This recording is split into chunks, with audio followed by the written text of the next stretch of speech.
Hi అందరికీ నమస్కారం. నా పేరు మెంతుల యాదగిరి, బీజేపీ జిల్లా అధికార ప్రతినిధి, ఓబీసీ ఫర్ పీపుల్ ఛానల్ వ్యవస్థాపక వ్యక్తిని. మరి ఈరోజు సాక్షి పేపర్లో వచ్చిన కథనాల ఆధారంగా మీ ముందుకొచ్చాను. 12వ తారీఖు 6 నెల 2025 కాళేశ్వరం ప్రాజెక్టు మీద అవకతవకల మీద కమిషన్ వేయడం జరిగింది. పినాకిని చంద్రఘోష్ కమిషన్ ఎదుట నిన్న బుధవారం కేసీఆర్ గారు హాజరు కావడం జరిగింది. కమిషన్ వేసిన ప్రశ్నలకు సుదీర్ఘ సమాధానాలు ఇచ్చారు కేసీఆర్ గారు.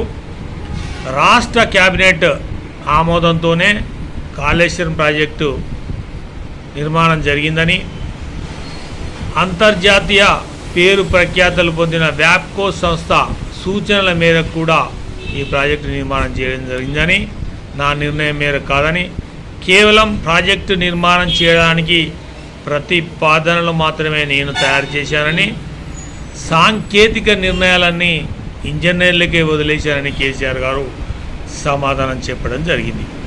నిన్న 18 ప్రశ్నలు 50 నిమిషాల పాటు కేసీఆర్ గారిని పినాకిని చంద్రఘోష్ గారు ప్రశ్నల వర్షం కురిపించడం జరిగింది.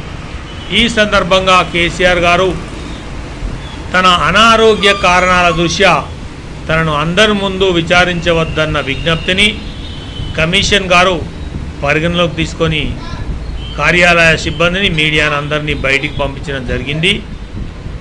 ఇన్ కెమెరా ముందు మాత్రమే ప్రశ్నలు జరిగింది. ఈ సందర్భంగా కేసీఆర్ గారు సుదీర్ఘ వివరణ చంద్రఘోష్ గారికి ఇవ్వడం జరిగింది. ఎలాంటి అవినీతి, అక్రమాలు, అవకతవకలు జరగలేదని చెప్పి కేసీఆర్